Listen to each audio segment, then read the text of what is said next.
Guys, welcome back to my channel Vani Pradeep Kumar. ಎಲ್ಲರೂ ಹೇಗಿದ್ದೀರಾ? ಎಲ್ಲರೂ ಹ್ಯಾಪಿಯಾಗಿ ಹೆಲ್ತಿಯಾಗಿದ್ದೀರಾ ಅಂತ ಅಂದ್ಕೊಳ್ತೀನಿ. ಇನ್ನು ಇವತ್ತು ಬಂದು ಗುರುವಾರ ಬೆಳಗ್ಗೆಯಿಂದನೇ ವ್ಲಾಗ್ನ ಸ್ಟಾರ್ಟ್ ಮಾಡ್ಕೊಂಡಿದ್ದೀನಿ. ಇನ್ನು ಬೆಳಗಿನ ತಿಂಡಿಗೆ ಇಡ್ಲಿ ಮಾಡೋಣ ಅಂತ ಹೇಳ್ಬಿಟ್ಟು ರಾತ್ರಿನೇ ಇಡ್ಲಿಗೆಲ್ಲ ರುಬ್ಬಿಟ್ಟಿದ್ದೆ.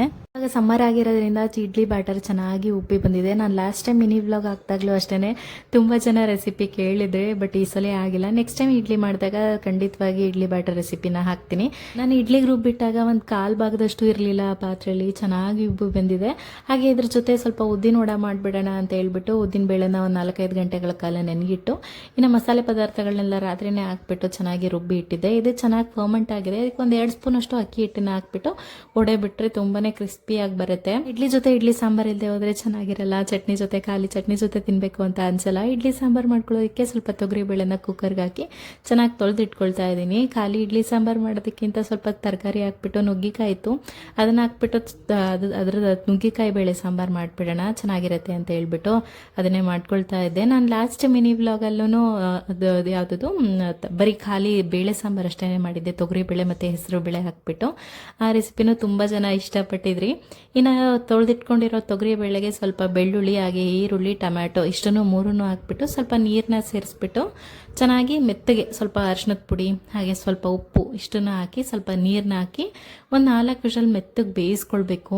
ಒಂದು ಸ್ವಲ್ಪ ಇದು ಫುಲ್ ತಿಕ್ಕಾಗಿ ಬರಬೇಕಲ್ಲ ಸಾಂಬಾರು, ಬೇಳೆ ಕಾಣಿಸ್ಬಾರ್ದು ಈ ಸಾಂಬಾರಲ್ಲಿ. ಹಾಗಾಗಿ ಒಂದು 4 ವಿಷಲ್ ಮೆಲ್ಲಕ್ಕೆ ಮೆತ್ತಗಾಗೋವರೆಗೂ ಬೇಯಿಸ್ಕೊಳ್ಬೇಕು. ನಾವು ಯಾವ ರೀತಿ ಬಿಸಿಬೇಳೆ ಬಾತ್ಗಾಗಲಿ ಕಿಚಡಿಗಾಗಲಿ ಬೇಯಿಸ್ಕೊಳ್ತೀವಲ್ಲ ಅದಕ್ಕಿಂತ ಸ್ವಲ್ಪ ಮೆತ್ತಗೆ ಬೇಯಿಸ್ಕೊಳ್ಬೇಕು.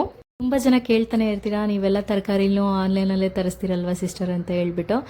ಹೌದು, ಯಾಕೆ ಅಂತ ಹೇಳಿದರೆ ಮಗುನ ಇಟ್ಕೊಂಡು ನಾನು ಮಾರ್ಕೆಟಿಗೆ ಹೋಗಲ್ಲ. ಕೆಲವೊಮ್ಮೆ ನನ್ನ ಹಸ್ಬೆಂಡ್ ಕರ್ಕೊಂಡು ಹೋದರೆ ಹೋಗ್ತೀನಿ, ಇಲ್ಲ ಹೋಗೋಕ್ಕಾಗಿಲ್ಲ ಅಂತ ಹೇಳ್ಬಿಟ್ರೆ ಅವ್ನು ಕರ್ಕೊಂಡು, ಇಲ್ಲ ಅವ್ರು ಬ್ಯುಸಿ ಇರ್ತಾರೆ, ನಂಗೆ ಒಬ್ಳಿಗೆ ಹೋಗಿ ತಗೊಂಬರೋಕ್ಕೆ ಅಷ್ಟು ಕಂಫರ್ಟಬಲ್ ಆಗಲ್ಲ. ಹಾಗಾಗಿ ಆನ್ಲೈನಲ್ಲೇ ತರಿಸೋದು ಜಾಸ್ತಿ ನಾನು. ಸ್ವಲ್ಪ ನುಗ್ಗಿಕಾಯಿನ ಬೇರೆ ಪಾತ್ರೆಯಲ್ಲಿ ಬೇಯೋದಕ್ಕೆ ಇಟ್ಕೊಳ್ತಾ ಇದ್ದೀನಿ. ಬೇಳೆ ಜೊತೆ ಹಾಕ್ಬಿಟ್ರೆ ತುಂಬ ಮೆತ್ತಗೆ ಬೆಂದೋಗ್ಬಿಡುತ್ತೆ. ಹಾಗಾಗಿ ಮಸಾಲೆ ರುಬ್ಕೊಳ್ಳೋದಕ್ಕೆ ಇದಕ್ಕೆ ನಾನು ಸ್ವಲ್ಪ ಒಂದು ಬಾಣಲಿಗೆ ಸ್ವಲ್ಪ ಕೊಬ್ಬರಿ ಎಣ್ಣೆನ ಹಾಕ್ಬಿಟ್ಟು ಸ್ವಲ್ಪ ಇದಕ್ಕೆ 1 ಸ್ಪೂನಷ್ಟು ಉದ್ದಿನ ಬೇಳೆ ಹಾಗೆ ಕಡಲೆಬೇಳೆ 1 ಸ್ಪೂನಷ್ಟು ಹಾಗೆ ಸ್ವಲ್ಪ ಜೀರಿಗೆ, ಒಂದು ಅರ್ಧ ಸ್ಪೂನಷ್ಟು ಜೀರಿಗೆ, ಒಂದು 2 ಸ್ಪೂನಷ್ಟು ಕೊತ್ತಂಬರಿ ಕಾಳು ಇಷ್ಟನ್ನು ಹಾಕ್ಬಿಟ್ಟು ಚೆನ್ನಾಗಿ ಕೆಂಪು ಬಣ್ಣ ಬರೋವರೆಗೂ ಚೆನ್ನಾಗಿ ಹುರ್ಕೊಳ್ಬೇಕು. ಇದಾದ ನಂತರ ಸ್ವಲ್ಪ ಕರಿಬೇವು ಹಾಗೆ ಒಣ ಮೆಣಸಿನ್ಕಾಯಿ, ಬ್ಯಾಡಗಿ ಮೆಣಸಿನ್ಕಾಯಿನ ಹಾಕ್ಬಿಟ್ಟು ಸ್ವಲ್ಪ ಇಂಗು ಇಷ್ಟನ್ನು ಹಾಕ್ಬಿಟ್ಟು ಚೆನ್ನಾಗಿ ಹುರ್ಕೊಂಡ ನಂತರ ಸ್ವಲ್ಪ ಗಸಗಸೆ ಹಾಗೆ ಅರಿಶಿನದ ಪುಡಿ ಇಷ್ಟನ್ನು ಹಾಕಿ ಫ್ಲೇಮ್ ಆಫ್ ಮಾಡಿದ ನಂತರ ಹುರ್ಕೊಂಡು ಇದನ್ನೆಲ್ಲನೂ ಒಂದು ಮಿಕ್ಸಿ ಜಾರಿಗೆ ಸೇರಿಸ್ಕೊಂಡು ನುಣ್ಣಗೆ ಫೈನ್ ಪೌಡರ್ ಮಾಡ್ಕೊಳ್ಬೇಕು. ಯಾವ ರೀತಿ ಅಂದರೆ ಸಾಂಬಾರು ಪುಡಿ ಎಲ್ಲ ಯಾವ ರೀತಿಯಾಗಿ ಮಾಡಿಟ್ಕೊಳ್ತೀವಲ್ಲ ಅದೇ ರೀತಿಯಾಗಿ. ಕೊನೆಗೆ ಸ್ವಲ್ಪ ಮೆಂತ್ಯ ಪುಡಿನ ಹಾಕ್ತಿದ್ದೀನಿ, ಮೆಂತ್ಯ ಕಾಳಿರಲಿಲ್ಲ ಹಾಗಾಗಿ ಮೆಂತ್ಯ ಪುಡಿ ಇತ್ತು ಅದನ್ನು ಸೇರಿಸ್ಬಿಟ್ಟು ಈ ಥರ ನುಣ್ಣಗೆ ರುಬ್ಕೊಳ್ಬೇಕು. ಈಗ ಒಂದು ಬಾಣಲಿಗೆ ಒಗ್ಗರಣೆ ಹಾಕ್ಕೊಳ್ಳೋದಕ್ಕೆ ಎಣ್ಣೆ, ಸಾಸಿವೆ, ಒಣ ಮೆಣಸಿನ್ಕಾಯಿ, ಕರಿಬೇವು ಇಷ್ಟನ್ನು ಹಾಕಿ ಚೆನ್ನಾಗಿ ಫ್ರೈ ಮಾಡ್ಕೊಂಡ ನಂತರ ಸ್ವಲ್ಪ ಸಾಂಬಾರು ಈರುಳ್ಳಿ, ಟೊಮ್ಯಾಟೊ ಇಷ್ಟನ್ನು ಹಾಕ್ಬಿಟ್ಟು ಚೆನ್ನಾಗಿ ಹುರ್ಕೊಳ್ಬೇಕು. ಎಲ್ಲಿವರೆಗೂ ಅಂತ ಹೇಳಿದ್ರೆ ಅದು ಟೊಮ್ಯಾಟೊ ಫುಲ್ ಸಾಫ್ಟ್ ಆಗಬೇಕು. ಹಾಗಾಗಿ ಬೇಗ ಸಾಫ್ಟ್ ಆಗೋದಕ್ಕೆ ಸ್ವಲ್ಪ ಅರಿಶಿನದ ಪುಡಿ ಹಾಕಿ ಹುರ್ಕೊಂಡ ನಂತರ ಹುಣಸೆ ಹಣ್ಣಿನ ರಸ ಮತ್ತು ಬೆಲ್ಲ ಇಷ್ಟನ್ನು ಹಾಕ್ಬಿಟ್ಟು ಚೆನ್ನಾಗಿ ಎಣ್ಣೆ ಬಿಡೋವರೆಗೂ ಹುರ್ಕೊಳ್ಬೇಕು. ಬೇಳೆ ಚೆನ್ನಾಗಿ ಬೆಂದಿದೆ, ಆದ್ರೂ ಸ್ವಲ್ಪ ಮಸ್ತು ಮಾಡಿದ್ರೆ ಚೆನ್ನಾಗಿರತ್ತೆ ಅಂತ ಹೇಳ್ಬಿಟ್ಟು ಈ ಥರ ಮಸ್ತ್ ಬಿಟ್ಟು ಇನ್ನು ಈ ಕಡೆ ಚೆನ್ನಾಗಿ ಬೆಂದಿದೆ. ಇದಕ್ಕೆ ಬೇಯಿಸಿಟ್ಕೊಂಡಿರೋ ಬೇಳೆನ ಸೇರಿಸಿ ಸ್ವಲ್ಪ ನುಗ್ಗಿಕಾಯಿ ಬೇಯಿಸಿಟ್ಟಿದ್ವಲ್ಲ ಆ ನೀರನ್ನು ಸೇರಿಸ್ಬಿಟ್ಟು ಚೆನ್ನಾಗಿ ಕುದಿಸ್ಕೊಂಡ ನಂತರ ಬೇಕು ಅಂತ ಹೇಳಿದ್ರೆ ಸ್ವಲ್ಪ ನೀರನ್ನ ಹಾಕ್ಕೊಳ್ಬೋದು. ನಾನು ಇಲ್ಲಿಗೆ ಉಪ್ಪು ಹಾಗೆ ಕೊಬ್ಬರಿ ತುರಿ ಸ್ವಲ್ಪ ಕೊತ್ತಂಬರಿ ಸೊಪ್ಪನ್ನ ಹಾಕ್ಕೊಂಡು ಚೆನ್ನಾಗಿ ಕುದ್ಮೇಲೆ ಇಷ್ಟನ್ನು ಮಿಕ್ಸ್ ಮಾಡಿಬಿಟ್ರೆ ಸಾಂಬಾರು ರೆಡಿ ಆಗಿಬಿಡತ್ತೆ. ಇಡ್ಲಿ ಜೊತೆ ಅಂತೂ ತುಂಬಾ ರುಚಿಯಾಗಿರುತ್ತೆ. ನಾನಿಲ್ಲಿ ತಟ್ಟೆ ಇಡ್ಲಿ ಮಾಡೋಣ ಅಂತ ಹೇಳ್ಬಿಟ್ಟು ಮಾಡ್ತಾ ಇದ್ದೆ. ಒಂದು ಇಡ್ಲಿಲಿ ಇಬ್ರು ತಿನ್ಬೋದು, ಅಷ್ಟು ದೊಡ್ಡದಾಗಿರುತ್ತೆ ಈ ಇಡ್ಲಿ. ಚೆನ್ನಾಗಿ ಫರ್ಮೆಂಟ್ ಆದ್ರೆ ಮಾತ್ರ ತುಂಬಾನೇ ಸಾಫ್ಟ್ ಆಗಿ ಫ್ಲಫಿ ಆಗಿ ಬರುತ್ತೆ ಇಡ್ಲಿ. ಇಲ್ಲ ಇಟ್ಟು ಚೆನ್ನಾಗಿ ಫರ್ಮೆಂಟ್ ಆಗಿಲ್ಲಪ್ಪ ಅಂತ ಹೇಳಿದ್ರೆ ಇಷ್ಟು ಸುಲಭವಾಗಿ ಬಿಟ್ಕೊಳ್ಳೋದೇ ಇಲ್ಲ. ಇನ್ ಕೇಸ್ ಇಡ್ಲಿ ಬೆಂದಿಲ್ಲ ಅಂತ ಹೇಳಿದ್ರೆ ಆ ಬಟ್ಟೆ ಬಿಡೋದೇ ಇಲ್ಲ, ಹಿಡ್ಕೊಂಡು ಬಿಡುತ್ತೆ. ಈಗ ಚೆನ್ನಾಗಿ ಪರ್ಫೆಕ್ಟ್ ಆಗಿ ಬೆಂದಿದೆ, ಇದು ಚೆನ್ನಾಗಿ ಫ್ಲಫಿ ಆಗಿ ಬಂದಿದೆ ಅಂತ ಹೇಳಿದ್ರೆ ಚೆನ್ನಾಗಿ ಬೆಂದಿದೆ ಅಂತ ಹೇಳ್ಬಿಟ್ಟು ಇದನ್ನೆಲ್ಲ ಸ್ವಲ್ಪ ಹಾಟ್ ಬಾಕ್ಸಿಗೆ ಹಾಕಿ ಎತ್ತಿಟ್ಬಿಡ್ತೀನಿ. ಇನ್ನು ಮನೇಲಿ ಇಡ್ಲಿ ಮಾಡಿದ ದಿವಸ ಅಂತೂ ತುಂಬಾನೇ ಅಂದರೆ ಪಾತ್ರೆಗಳ ಸಾಮಾನು ಜಾಸ್ತಿ ಆಗ್ಬಿಡುತ್ತೆ, ತೊಳೆದಿಟ್ಕೊಳ್ಳೋದೆಲ್ಲನೂ. ಹಾಗಾಗಿ ಇವತ್ತು ಕೆಲಸ ಜಾಸ್ತಿ ಆಗ್ಬಿಡುತ್ತೆ ಅಂತ ಹೇಳ್ಬಿಟ್ಟು ಮೊದಲು ತಿಂಡಿನೇ ಮಾಡ್ಕೊಂಡು ಬಿಡೋಣ ಅಂತ ಹೇಳ್ಬಿಟ್ಟು ತಿಂಡಿ ಮಾಡಿಕೊಂಡು ಅದಾದ ನಂತರ ನಿಧಾನವಾಗಿ ಪೂಜೆ ಮಾಡ್ಕೊಳಕ್ ಬರುತ್ತೆ ಅಂತ ಹೇಳ್ಬಿಟ್ಟು ಮೊದಲು ತಿಂಡಿನೇ ಮಾಡಿ ಇಟ್ಕೊಳ್ತಾ ಇದ್ದೀನಿ. ಲಾಸ್ಟ್ ವಿಡಿಯೋದಲ್ಲಿ ಹೇಳ್ದಂಗೆ ನನ್ನ ಹಸ್ಬೆಂಡ್ ಇಡ್ಲಿ, ಪಡ್ಡು, ದೋಸೆ ತಿನ್ನೋದಕ್ಕೆ ಇಷ್ಟಪಡಲ್ಲ ಅಂತ ಹೇಳ್ತಾ ಇದ್ದೆ. ಇನ್ನು ಅವ್ರು ಫ್ರೆಶ್ ಆಗಿ ಬಂದು ಏನಮ್ಮ ತಿಂಡಿ ಅಂತ ಕೇಳಿದ್ರು. ನಾನು ಇಡ್ಲಿ ಅಂತ ಹೇಳಿದೆ. ಅಯ್ಯೋ ಇಡ್ಲಿ ಮಾಡಿದ್ಯಾ ನೀನು ಇವತ್ತು ಅಂತ ಹೇಳ್ಬಿಟ್ಟು, ನೀನೇ ತಿನ್ನಮ್ಮ, ನನಗೆ ಬೇಡ, ಹೊರಟುಬಿಡ್ತೀನಿ ಅಂತ ಹೇಳಿದ್ರು. ತಿಂದೇ ಹೋಗ್ಬೇಕು, ನಾನು ಬಿಡಲ್ಲ ಇಲ್ಲ ಅಂದರೆ ಅಂತ ಹೇಳ್ಬಿಟ್ಟು ಸರಿ ಅಂತ ಹೇಳಿ ತಿಂದರು. ತುಂಬ ಕಡಿಮೆ ಅಲ್ವಾ ಇಡ್ಲಿ ಮಾಡೋದು, ಇಡ್ಲಿ ಮಾಡಿದಾಗ ಇಷ್ಟಪಟ್ಟು ಒಂದು 2 ಇಡ್ಲಿನಾದರೂ ತಿಂದ್ಬಿಟ್ಟು ಹೋಗ್ತಾರೆ ನನ್ನ ಸಮಾಧಾನಕ್ಕೋಸ್ಕರ. ಇನ್ನು ತುಂಬಾ ರುಚಿಯಾಗಿರುತ್ತೆ. ಅವ್ರಿಗೆ ಯಾಕೆ ಇಷ್ಟ ಇಲ್ಲ ನಂಗೆ ಗೊತ್ತಿಲ್ಲ, ಹಂಗೆ ನನ್ನ ಮಗನಿಗೆ ತುಂಬಾ ಇಷ್ಟ. ಅದ್ರ ಜೊತೆ ಈ ಸಾಂಬಾರು ಇದ್ರೆ ಮಾತ್ರ ಖುಷಿ, ಒಂದು 2 ಇಡ್ಲಿ ತಿಂತಾನೆ. ಅಂದರೆ ಅವನಿಗೆ ಅಷ್ಟೊಂದು ಇಷ್ಟ. ಇನ್ನು ನಮ್ಮ ಅಮ್ಮ ಮನೇಲಿ ಹೋದ್ರೂ ಅಷ್ಟೇ, ನಮಗೆ ಇಡ್ಲಿ ಅಥವಾ ದೋಸೆ ಎರಡರಲ್ಲಿ ನಾನು ಹೋಗೋ ದಿವಸನೇ ದೋಸೆ ಮಾಡಿರ್ತಾರೆ, ಇಲ್ಲ ಇಡ್ಲಿ ಮಾಡಿಬಿಡ್ತಾರೆ ನಮ್ಗೆ ಇಷ್ಟ ಅಂತ ಹೇಳ್ಬಿಟ್ಟು. ಅವರು ಇಷ್ಟಪಟ್ಟೆ ತಿಂದರು, ಸಾಂಬಾರು ಚೆನ್ನಾಗಿದೆ ಅಂತ ಹೇಳ್ಬಿಟ್ಟು. ಇನ್ನು ನನ್ನ ತಮ್ಮನೂ ಅಷ್ಟೇ ಚೆನ್ನಾಗಿದೆ ಅಕ್ಕ ಸಾಂಬಾರು ಅಂತ ಹೇಳ್ಬಿಟ್ಟು ಊಟ ಮಾಡ್ದ. ಇನ್ನು ಇವರು ತಿಂಡಿ ಎಲ್ಲ ಮುಗಿಸ್ಕೊಂಡು ಹೊರಟ್ರು. ಇನ್ನು ನಂದು ಇನ್ನೇನು ಕೆಲಸ ಇರುತ್ತೆ ಅದನ್ನೆಲ್ಲ ಮಾಡ್ಕೊಳ್ತಾ ಇದ್ದೆ. ಸಂಪತ್ತಿದನಲ್ಲ, ಅವ್ರ ಅಣ್ಣ ಬಂದಿದ್ದ, ಇನ್ನು ಅವ್ರ ಆಂಟಿ ಮನೆಗೆ ಬಂದಿದ್ರು, ಹಾಗಾಗಿ ಅಲ್ಲಿ ಕರ್ಕೊಂಡು ಹೋಗ್ತೀವಿ ಅಂತ ಹೇಳ್ಬಿಟ್ಟು ಖುಷಿನ ಕರ್ಕೊಂಡು ಹೊರಟಿದ್ರು. ಅಲ್ಲೇನು ಜಗಳ ಆಡ್ಬಿಡೋದಾಯ್ತಾ ಅಕ್ಕರ ಜೊತೆ ಅಣ್ಣನ ಜೊತೆ? ತಗೊಂಡಿದ್ಯಲ್ಲ, ಕೈಲಿ ಇಟ್ಕೊಂಡಿದ್ಯಲ್ಲ.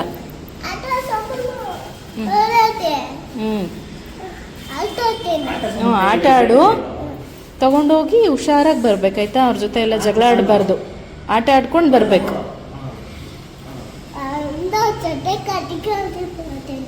ಸರಿ ಆಯ್ತು. ಮಾಮರ ಜೊತೆ ಹುಷಾರಾಗಿ ಹೋಗಿ ಬರ್ಬೇಕಾಯ್ತಾ. ಸರಿ, ಬಾಯ್.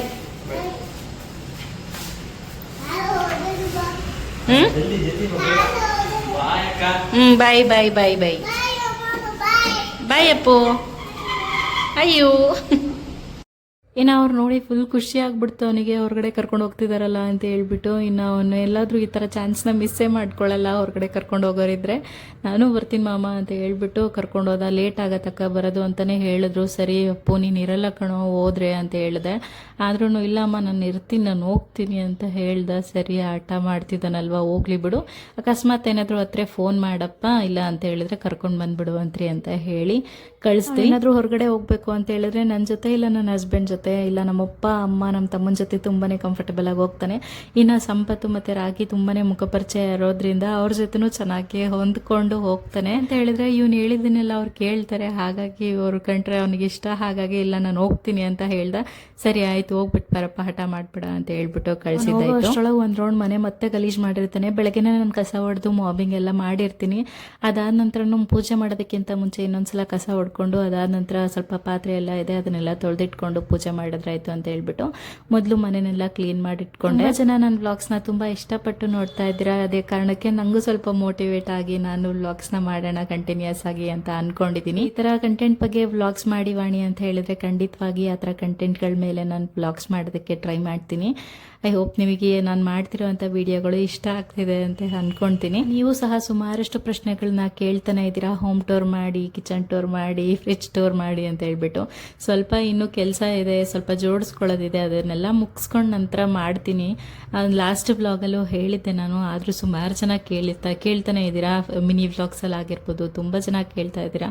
ಸೊ ಅವ್ರಿಗೆಲ್ಲರಿಗೂ ನಾನು ರಿಪ್ಲೈ ಕೊಟ್ಟಿದ್ದೀನಿ. ನೆಕ್ಸ್ಟ್ ಅಪ್ಕಮಿಂಗ್ ಡೇಸಲ್ಲಿ ಖಂಡಿತವಾಗಿ ಮಾಡ್ತೀನಿ. ನಾನು ಆರ್ಗನೈಸ್ ಮಾಡೋದಿದೆ, ಅದನ್ನೆಲ್ಲ ಮಾಡಿಟ್ಕೊಂಡು ಕಂಪ್ಲೀಟಾಗಿ ಒಂದ್ಸಲ ಮಾಡೋಣ ಅಂತಲೂ ಅಂದ್ಕೊಂಡೆ. ಇನ್ನು ನಾನು ಅದಾದ ನಂತರ ಪೂಜೆ ಮಾಡ್ಕೊಳ್ಳೋಣ ಅಂತ ಅಂದ್ಕೊಂಡೆ. ಆಲ್ರೆಡಿ ಒಂದು 12 ಗಂಟೆ ಆಗಿಬಿಟ್ಟಿತ್ತು. ಮಧ್ಯಾಹ್ನ ಏನು ಪೂಜೆ ಮಾಡೋದು ಅಂತ ಹೇಳ್ಬಿಟ್ಟು ಸಂಜೆ ಮತ್ತೆ ಇನ್ನೊಂದ್ಸಲ ಮನೆ ಎಲ್ಲ ಕ್ಲೀನ್ ಮಾಡಿಕೊಂಡು ಸಂಜೆ ಮೇಲೆ ಸ್ನಾನ ಮಾಡಿಕೊಂಡು ಪೂಜೆ ಮಾಡಿದೆ. ಹೆಂಗೆ ಅಂತ ಹೇಳಿದ್ರೆ ಬೆಳಗ್ಗೆನೇ ಪೂಜೆ ಮಾಡಿಬಿಡ್ಬೇಕು. ಬೆಳಗ್ಗೆ ಮಾಡಿಲ್ಲ ಒಂದು 10 ಗಂಟೆ ಮೇಲೆ ಅಂತ ಹೇಳಿದ್ರೆ ನಾನು ಮಾಡೋದಕ್ಕೆ ಹೋಗಲ್ಲ.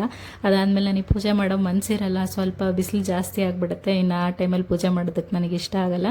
ಹಾಗಾಗಿ ಸಂಜೆ ಟೈಮಲ್ಲಿ ಪೂಜೆ ಮಾಡ್ಕೊಂಡು ಬಿಡ್ತೀನಿ ಒಟ್ಟಿಗೆನೆ. ಇನ್ನು ಖುಷಿ ಅವ್ರ ಮಾವಂದ್ರು ಎಲ್ಲರೂ ಹೋಗಿದ್ರಲ್ವ, ಇನ್ನು ಸಂಜೆಗೆ ಎಲ್ಲರೂ ವಾಪಸ್ ಬಂದರು.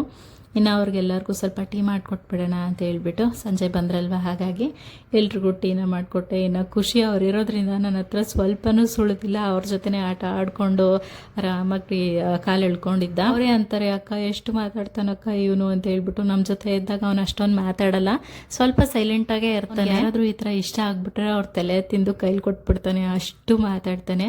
ಇನ್ನು ಅವ್ರ ಜೊತೆ ಕೂತ್ಕೊಂಡು ಸ್ವಲ್ಪ ಹೊತ್ತು ಮಾತಾಡಿ ಇನ್ನು ಅವ್ರ ಜೊತೆ ಸ್ವಲ್ಪ ಟೀ ಕುಡ್ದಿದ್ದಾಯಿತು. ಇನ್ನು ಸ್ನ್ಯಾಕ್ಸ್ ಏನಾದರೂ ಮಾಡೋಣ, ಇನ್ನು ಸ್ವಲ್ಪ ಊಟದ ಸಮಯ ಇದೆ ಅಂತ ಹೇಳ್ಬಿಟ್ಟು ಖುಷಿ ನಿನ್ನೆ ಪಿಜ್ಜಾ ಬೇಕಮ್ಮ, ಪಿಜ್ಜಾ ಬೇಕು ಅಂತ ಕೇಳ್ತಾ ಇದ್ದ. ಹಾಗಾಗಿ ಅವನಿಗೂ ಸೇರಿಸ್ಬಿಟ್ಟು ಎಲ್ಲರೂ ಇದೀವಲ್ವ ಚೆನ್ನಾಗಾಗತ್ತೆ ಅಂತ ಹೇಳ್ಬಿಟ್ಟು ಪಿಜ್ಜಾ ಮಾಡೋಣ ಅಂತ ಅಂದ್ಕೊಂಡು ಅದಕ್ಕೆಲ್ಲನೂ ರೆಡಿ ಮಾಡ್ಕೊಳ್ತಾ ಇದ್ದೆ. ಇನ್ನು ಪಿಜ್ಜಾ ಸಾಸ್ ಮಾಡ್ಕೊಳ್ಳೋದಕ್ಕೆ ಮೇಲ್ಗಡೆ ಪಿಜ್ಜಾ ಸಾಸ್ ಅಂತ ಹಾಕ್ತಾರಲ್ವ, ಅದನ್ನು ಮಾಡ್ಕೊಳ್ಳೋದಕ್ಕೆ ನಾನು ಮನೇಲಿ ಈ ಥರನೇ ಸಿಂಪಲಾಗಿ ಮಾಡ್ಕೊಳ್ತೀನಿ. ಸ್ವಲ್ಪ ಟೊಮ್ಯಾಟೊನ ಕಟ್ ಮಾಡಿ ಈ ಥರ ಬಾಯ್ಲ್ ಮಾಡಿಕೊಂಡು ಅದಕ್ಕೆ ಸ್ವಲ್ಪ ಬೆಳ್ಳುಳ್ಳಿ ಅದನ್ನು ಚೆನ್ನಾಗಿ ಕುದಿಸ್ಕೊಳ್ಬೇಕು. ಒಂದು 5 ನಿಮಿಷ ಅದು ಬೇಯೋವರೆಗೂ ಕುದಿಸ್ಕೊಂಡ ನಂತರ ತೆಗೆದಿಟ್ಕೊಳ್ಬೇಕು. ಪಿಜ್ಜಾಗೆ ಬೇಕಾಗಿರುವಂಥ ಹಿಟ್ಟು ಅದನ್ನು ಯಾವ ರೀತಿಯಾಗಿ ಮಾಡ್ಕೊಳ್ಳೋದು ಅಂತ ಹೇಳ್ಬಿಟ್ಟು ನೋಡೋಣ. ಇದಕ್ಕೆ ನಾನು ಸ್ವಲ್ಪ ಮೈದಾ ಹಿಟ್ಟನ್ನು ತೊಗೊಂಡಿದ್ದೀನಿ. ಹಾಗೆ ಇದಕ್ಕೆ ಏನೇನು ಬೇಕಾಗತ್ತೆ ಅಂತ ಹೇಳಿದ್ರೆ ಸ್ವಲ್ಪ ಡ್ರೈ ಈಸ್ಟ್ ಅಂತ ಸಿಗತ್ತೆ, ಅದು ಬೇಕಾಗತ್ತೆ. ಹಾಗೆ ಬೇಕಿಂಗ್ ಸೋಡಾ ಮತ್ತು ಬೇಕಿಂಗ್ ಪೌಡರ್ ಇಷ್ಟು ಬೇಕಾಗತ್ತೆ. ಈಗ ಹೇಗೆ ಮಾಡೋದು ಅಂತ ಹೇಳ್ಬಿಟ್ಟು ನೋಡ್ತಾ ಹೋಗೋಣ. ಸಿಂಪಲ್, ನಾನು ಲಾಸ್ಟ್ ಟೈಮ್ ನಾನು ರೆಸಿಪಿ ತೋರಿಸಿದ್ನಲ್ವ ಅದೇ ರೀತಿಯೇ ಸ್ವಲ್ಪ ಡಿಫ್ರೆಂಟಾಗಿರುತ್ತೆ ಅಷ್ಟೇ.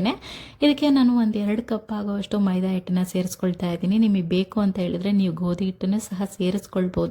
ಮೈದಾ ಹಿಟ್ಟಲ್ಲೂ ಚೆನ್ನಾಗಿ ಬರುತ್ತೆ, ಗೋಧಿ ಹಿಟ್ಟಲ್ಲೂ ಚೆನ್ನಾಗಿ ಬರುತ್ತೆ, ನೋ ಪ್ರಾಬ್ಲಮ್.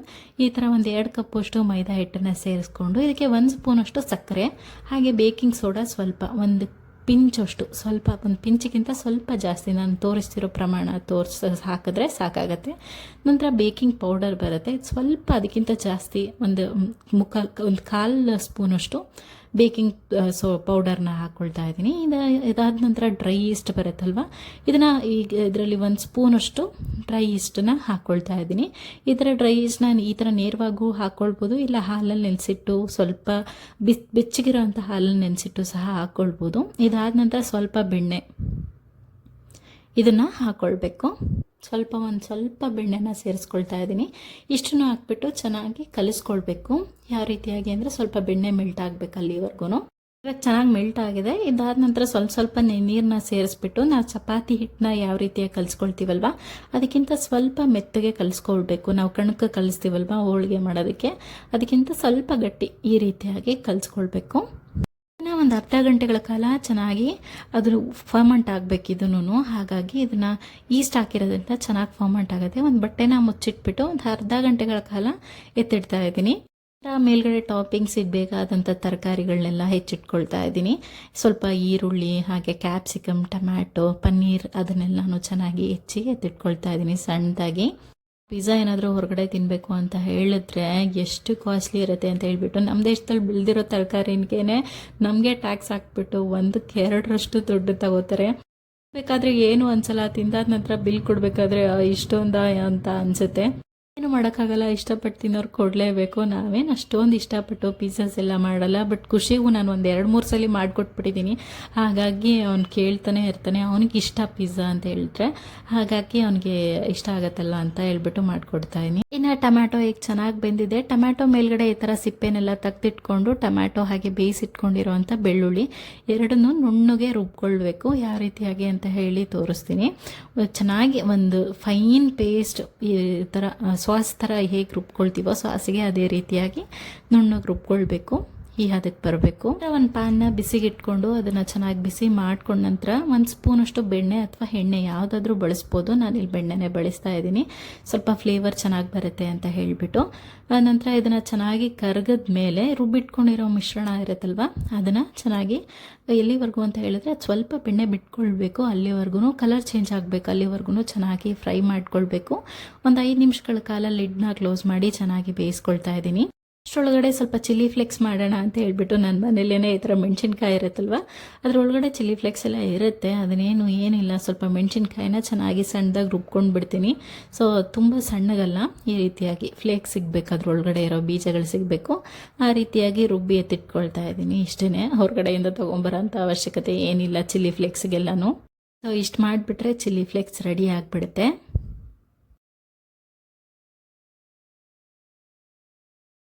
ಈ ಕಡೆ ಸಾಸ್ ಒಂದು 5 ನಿಮಿಷಗಳ ಕಾಲ ಚೆನ್ನಾಗಿ ಬೆಂದಿದೆ. ಇದನ್ನು ಚೆನ್ನಾಗಿ ಮಿಕ್ಸ್ ಮಾಡಿಕೊಂಡು ಸ್ವಲ್ಪ ಕಲರು ಬದಲಾಗಿದೆ. ಇದಕ್ಕೆ ಸ್ವಲ್ಪ ಅಚ್ಕಾರದ ಪುಡಿ, ಸ್ವಲ್ಪ ಉಪ್ಪು, ಹಾಗೆ ಸ್ವಲ್ಪ ವಿನೆಗರ್, ವೈಟ್ ವಿನೆಗರ್ ಬರುತ್ತಲ್ವ ಇದನ್ನು ಸ್ವಲ್ಪನೇ ಸೇರಿಸ್ಕೊಳ್ತಾ ಇದ್ದೀನಿ. ಸ್ವಲ್ಪ ಚೆನ್ನಾಗಿರುತ್ತೆ ಅಂತ ಹೇಳಿಬಿಟ್ಟು ನೀವು ಬೇಕಾದರೆ ಸ್ಕಿಪ್ಪು ಮಾಡ್ಕೊಳ್ಬೋದು. ಇನ್ನು ಎಕ್ಸ್ಟ್ರಾ ಸಮಥಿಂಗು ಏನೋ ಮಾಡ್ತಾರೆ, ನಂಗೆ ಅಷ್ಟೊಂದೆಲ್ಲ ಇಷ್ಟ ಆಗಲ್ಲ. ಇಷ್ಟು ಸಿಂಪಲ್ ಆಗಿದ್ದರೆ ಸಾಕಾಗತ್ತೆ. ಇದನ್ನು ತಣಿಯೋದಕ್ಕೆ ತಿಳ್ತಾ ಇದ್ದೀನಿ. ನೀವೀಗ ನೋಡ್ತಾ ಇರ್ಬೋದು, ನಾನು ಕಳಿಸಿಟ್ಟಾಗ ಎಷ್ಟಿತ್ತು ಇದು ಬೇಸು, ಈಗ ಎಷ್ಟು ಚೆನ್ನಾಗಿ ಫ್ಲಫಿಯಾಗಿ ಉಬ್ಕೊಂಡಿದೆ ಅಂತ ಹೇಳ್ಬಿಟ್ಟು. ನಾವು ಈಸ್ಟನ್ನ ಬಳಸೋದ್ರಿಂದ ತುಂಬಾ ಚೆನ್ನಾಗಿ ಬರುತ್ತೆ ಹಿಟ್ಟು. ಈಸ್ಟ್ ಏನು ಸಿಕ್ಕಿಲ್ಲ ಅಂತ ಹೇಳಿದ್ರೆ ಕೇವಲ ಮೊಸರನ್ನು ಒಂದು ಅರ್ಧ ಕಪ್ಪಷ್ಟು ಮೊಸರನ್ನು ಸೇರಿಸಿ ಚೆನ್ನಾಗಿ ಮಿಕ್ಸ್ ಮಾಡಿಕೊಂಡ್ರೆ ಅದು ಸಹ ಚೆನ್ನಾಗಿ ಫರ್ಮೆಂಟ್ ಆಗುತ್ತೆ. ಬೇಕಿಂಗ್ ಸೋಡಾ, ಬೇಕಿಂಗ್ ಪೌಡರ್ ಅಂತೂ ಎಲ್ಲರ ಕಡೆ ಸಿಕ್ಕೇ ಸಿಗತ್ತೆ. ಸ್ವಲ್ಪ ಮೈದಾ ಹಿಟ್ಟನ್ನೇ ಸವರ್ಕೊಂಡು ಕೆಳಗಡೆ ಇನ್ನು ಈ ಥರ ಕರೆಕ್ಟಾಗಿ ಫ್ಲಫಿಯಾಗಿ ಬಂದಿದೆ ಅಲ್ವಾ, ಇದನ್ನು ಸ್ವಲ್ಪ ಸಣ್ಣ ಸಣ್ಣ ಭಾಗಗಳನ್ನಾಗಿ ಕಟ್ ಮಾಡ್ಕೊಳ್ಬೇಕು. ಒಂದೇ ಸೈಜ್ನ ನೋಡಿಕೊಂಡು ಅದೇ ರೀತಿಯಾಗಿ ಕಟ್ ಮಾಡ್ಕೋಬೇಕು. ಒಬ್ಬೊಬ್ರು ದೊಡ್ಡದಾಗೂ ಮಾಡ್ತಾರೆ, ನಾನು ಚಿಕ್ಕದಾಗೆ ಮಾಡೋಣ ಅಂತ ಹೇಳ್ಬಿಟ್ಟು ಸ್ವಲ್ಪನೇ ಹಿಟ್ಟನ್ನ ತಗೊಂಡು ಒಂದು 5 ಆಗೋವಷ್ಟು ನಾನು ಹಿಟ್ಟನ್ನು ಮಾಡ್ಕೊಂಡಿದ್ದೀನಿ. ಕಡೆ ಸ್ವಲ್ಪ ಮೈದಾ ಹಿಟ್ಟನ್ನೇ ಹಾಕಿಬಿಟ್ಟು ಚೆನ್ನಾಗಿ ಒತ್ಕೊಳ್ಬೇಕು. ಒತ್ಕೊಳ್ಳೋದಕ್ಕಾಗಿಲ್ಲ ಅಂತ ಹೇಳಿದ್ರೆ ಸ್ವಲ್ಪ ಲಟ್ಟಣಿಗೆ ಸಹಾಯದಿಂದನೂ ಸಹ ಚೆನ್ನಾಗಿ ಮೆತ್ತಗೆ ನಿಧಾನವಾಗಿ ಉತ್ಕೊಳ್ಬೇಕು. ತುಂಬ ಒತ್ತಿ ಉದ್ದಬಾರ್ದು, ಸ್ವಲ್ಪ ನಿಧಾನವಾಗಿ ಉತ್ತಿ ಈ ಥರ ಫೋರ್ಕ್ ಸಹಾಯದಿಂದ ಈ ಥರ ಡಾಟ್ ಇಡಬೇಕು. ಸ್ವಲ್ಪ ಅದು ಸಾಸ್ ಕೆಳಗಡೆ ಎಲ್ಲ ಚೆನ್ನಾಗಿ ಹತ್ಕೋಬೇಕಲ್ವ, ಹಾಗಾಗಿ ಇದಾದ ನಂತರ ಮಾಡಿಟ್ಕೊಂಡಿರೋ ಅಂಥ ಪಿಜ್ಜಾ ಸಾಸ್ ಇರುತ್ತಲ್ಲ, ಇದನ್ನೆಲ್ಲ ಹಾಕಿಬಿಟ್ಟು ನಂತರ ಇದರ ಮೇಲೆ ತರಕಾರಿ ಹೆಚ್ಚಿಟ್ಕೊಂಡಿರೋ ಅಂಥ ತರಕಾರಿ, ಈರುಳ್ಳಿ, ಕ್ಯಾಪ್ಸಿಕಮ್, ಹಾಗೆ ಟೊಮ್ಯಾಟೊ, ನಿಮಗೆ ಏನು ಇಷ್ಟ ಬರುತ್ತೋ ಅದನ್ನು ಹಾಕ್ಕೊಳ್ಬೋದು. ಇದಕ್ಕೇನು ಇದೇ ರೀತಿಯಾಗಿ ಹಾಕ್ಕೊಳ್ಬೇಕು ಅಂತ ಏನಿಲ್ಲ. ಕೆಲವೊಬ್ಬೊಬ್ಬರು ತುಂಬ ಮನೆಯಲ್ಲೇ ಎಲ್ಲ ತರಕಾರಿನೂ ಬಳಸಿ ಮಾಡೋರು ಮಾಡ್ತಾರೆ. ನಂತರ ಸ್ವಲ್ಪ ತವಕ್ಕೆ ಸ್ವಲ್ಪ ನೀರು ಹಾಕಿಬಿಟ್ಟು ನಂತರ ಪಿಜ್ಜಾನ ಮಾಡಿಟ್ಕೊಂಡಿದ್ವಲ್ಲ ಅದನ್ನು ಹಾಕ್ಬಿಟ್ಟು ನಂತರ ಸ್ವಲ್ಪ ಚೀಸ್ನ ತುರ್ಕೊಳ್ತಾ ಇದ್ದೀನಿ ಮೇಲ್ಗಡೆ. ಸ್ವಲ್ಪ ನೀರು ಹಾಕಿದ್ರೆ ಕೆಳಗಡೆ ಚೆನ್ನಾಗಿ ಬೇಯುತ್ತೆ. ಸ್ವಲ್ಪ ಕೆಳಗಡೆ ಬೇಯಿಸಿಗೆ ಹಿಡಿಯೋಷ್ಟೇ ನೀರು ಹಚ್ಚಿಬಿಟ್ಟು ಹಾಕಬೇಕು. ನಂತರ ಸ್ವಲ್ಪ ಚೀಸ್ನ ಹಾಕ್ಬಿಟ್ಟು ಪನ್ನೀರನ್ನ ಹಾಕಬೇಕು ಮೇಲ್ಗಡೆ. ಸೊ ಅದಾದ ನಂತರ ಚೆನ್ನಾಗಿ ಬೇಯೋದಕ್ಕೆ ಸಣ್ಣ ಉರಿಲೇ ನಾವು ಚೆನ್ನಾಗಿ ಒಂದು 5 ನಿಮಿಷಗಳ ಕಾಲ ಲೋ ಫ್ಲೇಮಲ್ಲಿ ಬೇಯಿಸ್ಕೊಳ್ಬೇಕಷ್ಟೇ. ತುಂಬಾ ಕ್ರಿಸ್ಪಿಯಾಗಿ ತುಂಬಾ ಟೇಸ್ಟಿಯಾಗಿ ಬರುತ್ತೆ ಈ ರೀತಿಯಾಗಿ ಮಾಡಿಕೊಂಡ್ರೆ. ಒಂದು ರೀತಿಯಾಗೂ ಮಾಡ್ಕೊಳ್ಬೋದು. ಮೊದಲು ಈ ಥರ ಉದ್ಕೊಂಡು ನಂತರ ಈ ಥರ ಬಟರ್ ನಾನ್ ಥರ ಮಾಡ್ತೀವಲ್ಲ ಅದೇ ರೀತಿಯಾಗಿ ಕೆಳಗಡೆ ನೀರು ಹಚ್ತಾ ಇದ್ದೀನಿ. ಈ ರೀತಿಯಾಗಿ ಮಾಡಿದ್ರೆ ತುಂಬಾ ಈಸಿಯಾಗಿ ಬರುತ್ತೆ. ಇದನ್ನು ತವ ಮೇಲೆ ಹಾಕಿಬಿಟ್ಟು ನಂತರ ಅದಾದಮೇಲೆ ನಾವೇನು ಸೇಮ್ ಪ್ರೊಸೀಜರ್ ಏನು ಆವಾಗಲೇ ಫಾಲೋ ಮಾಡಿದ್ವಲ್ಲ ಅದೇ ರೀತಿಯೇ ಸಾಸ್, ಈರುಳ್ಳಿ, ಕ್ಯಾಪ್ಸಿಕಮ್, ಟೊಮ್ಯಾಟೊ ಅದನ್ನೆಲ್ಲ ಹಾಕಿಬಿಟ್ಟು ನಂತರ ಚೀಸ್ ಹಾಕಿ ನಂತರ ಸ್ವಲ್ಪ ಪನ್ನೀರ್ ಹಾಕಿಬಿಟ್ಟು ಒಂದು 10 ನಿಮಿಷಗಳ ಕಾಲ, ಒಂದು 10 ನಿಮಿಷನೂ ಬೇಡ, ಒಂದು 5 ನಿಮಿಷ ಲೋ ಫ್ಲೇಮಲ್ಲೇ ಚೆನ್ನಾಗಿ ಬೇಯಿಸ್ಕೊಳ್ಬೇಕು. ತುಂಬ ಜಾಸ್ತಿ ಫ್ಲೇಮ್ ಇಟ್ಟರೆ ಸೀದೋಗೋ ಅಂಥ ಸಾಧ್ಯತೆ ಇರುತ್ತೆ. ಸಾಕು ಅದಕ್ಕೆ ಲೋ ಫ್ಲೇಮ್ ಇದ್ದರೆ. ಬೇಕು ಅಂತ ಹೇಳಿದ್ರೆ ಮೇಲ್ಗಡೆ ಸ್ವಲ್ಪ ಬೆಣ್ಣೆನೂ ಸಹ ಹಾಕ್ಕೊಳ್ಬೋದು.